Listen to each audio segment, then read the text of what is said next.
Everyone in Erumu City wanted her food, but no one knew that every bite came with a price. Agnes was dead 6 months ago, yet she walks among the living, cooking meals that taste like heaven and kill like hell. Erumu City was always noisy at dawn. Streets filled with shouting traders, impatient bus drivers, and the smell of roasted corn mixing with petrol fumes. But on this particular Monday morning, something unusual drifted into the city, something quiet, soft, almost invisible at first. A young woman walked in through the main road. She was strikingly beautiful. Smooth brown skin, long hair tied back, and a calmness that didn't fit the chaotic environment around her. She wore a faded white gown that fluttered in the gentle breeze. In her right hand, she carried a small, rusty cooking pot wrapped in a bright red cloth, knotted tightly as if whatever was inside must never be seen. That woman was Agnes. She walked without asking for directions, without greeting anyone. Yet everyone felt her passing as if a sudden cold breeze brushed across their skin. Some people turned to look at her, unsure why they felt uneasy. Her presence was silent, but strangely heavy. By noon the sun was hot, and Agnes had found her way to the central motor park. She stood in one spot for minutes, observing the area as though she had been there before, even though no one had ever seen her. She sat down, unwrapped her pot gently, and placed it on the ground beside her. No smoke, no stove, no firewood. Nothing. Just the pot. When she opened it, a powerful aroma exploded into the air, a scent so rich, so mouth-watering, that for a moment the entire motor park went quiet. The smell floated like magic. It was not normal. It was not earthly. It was the kind of smell that made your stomach twist with hunger, even if you had just eaten. A bus conductor nearby was the first to notice. "Ah, who day cook that kind sweet food this early morning?" he shouted, sniffing the air. Passengers turned. Traders looked around. Some people began walking slowly toward where the smell was strongest, like moths drawn to a flame. And then they saw her. Agnes. Sitting calmly beside her pot. Someone approached her carefully. "Auntie, you day sell food?" Agnes lifted her head. Her eyes were beautiful, but there was something strange about them. Something empty. She nodded slowly. Within minutes, people started buying. She didn't have a stove, yet the food was hot. She didn't have ingredients, yet the pot never seemed to finish. She scooped rice and stew with a wooden spoon carved so roughly it looked handmade from a graveyard tree. And the taste? Unbelievable. People that took one bite froze in shock. It was delicious beyond explanation. The type of taste that made you feel warm inside, like something ancient wrapped its arms around you. A driver said, "This food day cure headache." A student shouted, "I don't chop food but I never taste this one before." Another woman said, "Since morning my body day weak. After this food I strong." Wetting she put inside. But Agnes remained silent. She only gave a small smile, a smile that never reached her eyes. By the second day, she was well known. Word spread fast. "There's a young lady at the motor park cooking wonders." People came from far. Mechanics, bankers, traders, church women. Even police officers stopped by to buy. The pot never finished. The taste never changed.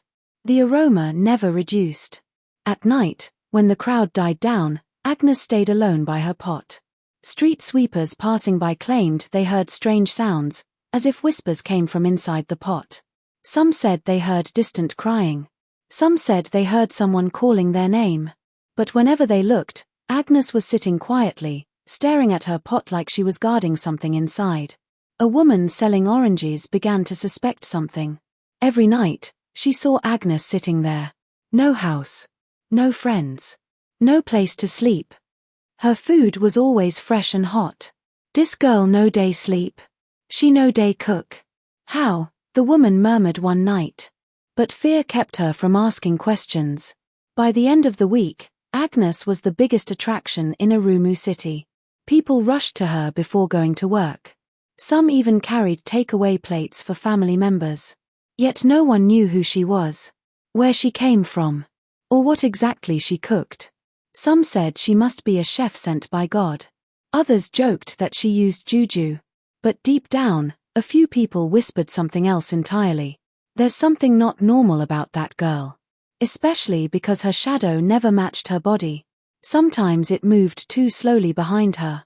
Other times it didn't move at all, even when she did.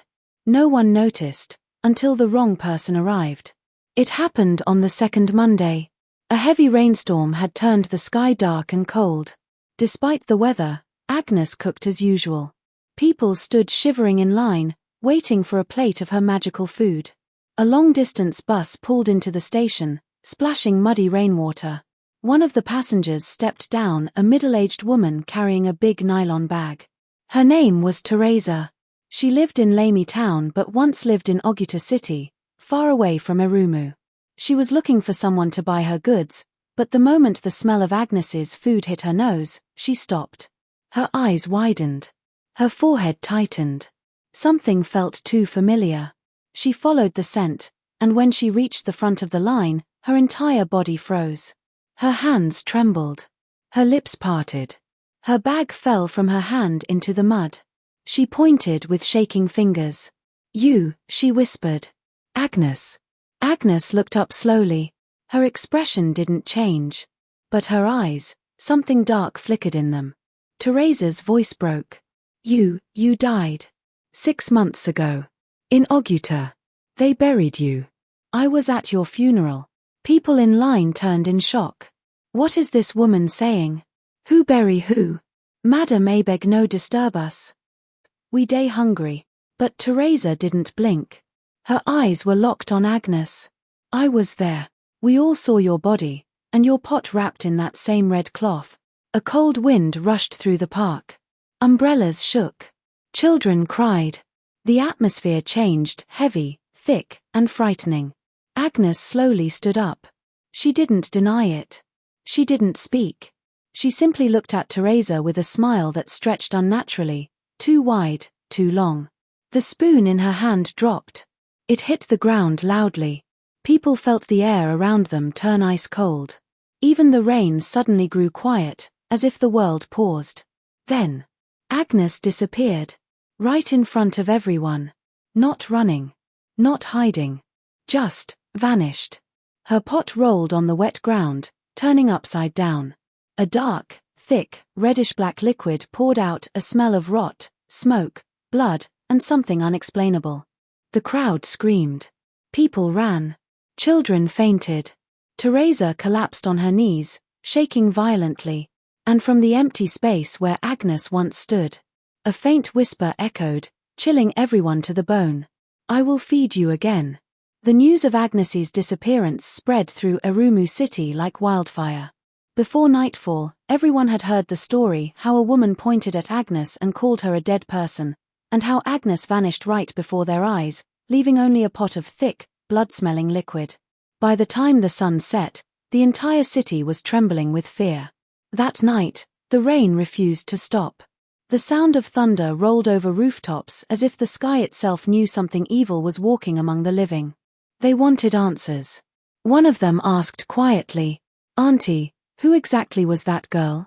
Teresa blinked slowly, her eyes distant. She wasn't a girl. Her voice was weak. She wasn't supposed to be walking among the living. The room went silent. Teresa swallowed hard, gripping the cup so tightly her fingers turned white. 6 months ago, in Oguta City, Father Damien announced there would be a burial for a troubled young woman. Her name was Agnes, the same Agnes you all saw today. Everyone leaned closer, listening. Teresa continued. "I knew her family. She was quiet, always alone. Beautiful, too beautiful. But her beauty carried something dark. Something unsettling." A woman in the room shivered. "What happened to her? How did she die?" Teresa inhaled deeply. Agnes was found inside her room, sitting beside her pot. Dead. But her face was smiling, that same strange smile you people saw today. The room grew colder. Teresa placed her hand over her chest. But that wasn't the worst part. When the men who came to prepare her body tried to move the pot she always cooked with, they said it felt alive. Heavy, like something inside was breathing. No matter how many times they washed it, the pot always smelled like burnt flesh. Someone gasped. Teresa nodded slowly. They buried her with the pot. They wrapped it in a red cloth, exactly like the one she carried here in Erumu. A loud crack of thunder shook the windows. One of the traders whispered, "But how did she come here? How is she alive?" The question made Teresa stare blankly into the air, as if remembering something terrifying. Agnes was always strange, she said. She didn't talk much, didn't laugh, didn't have friends. People said she used her food to bind people to her. Her husband died after eating her meal. 3 neighbors also dropped dead.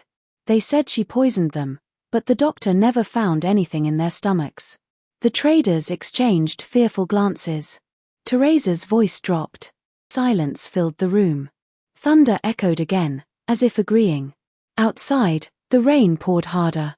Suddenly, a loud scream erupted from the street. Teresa and the others rushed to the window. A man was on the ground, clutching his stomach in agony. He rolled in the mud, screaming that something was crawling inside him. His mouth foamed. His skin turned pale. People gathered but were too scared to touch him. Teresa felt her knees weaken. "It has begun," she whispered. More screams followed in the distance. Women crying. Men shouting for help. Someone vomiting near the gutters.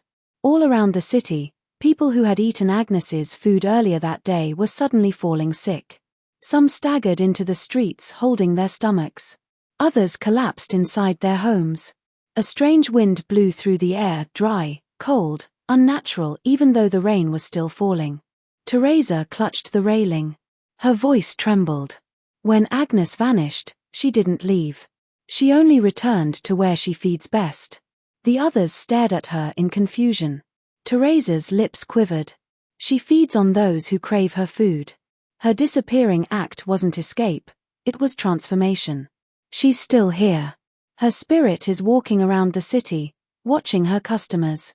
A young boy burst into the room. "Auntie Teresa, come quick. Mama, you'd fall down for front of her shop. She day vomit blood." Everyone rushed outside into the rain. The streets were chaos. People were fainting one by one. Some clutching their stomachs. Some screaming Agnes's name. Teresa covered her mouth with both hands. Tears mixing with the rain. She whispered shakily, "This is how it started in Oguta. Exactly like this." Agnes appeared, fed them, disappeared, and the entire town suffered. She trembled violently. What she cooked wasn't food. It was a curse. A curse she carried inside her pot. A curse she took with her to the grave, and brought back. The group around her stared into the dark rainy night, terrified.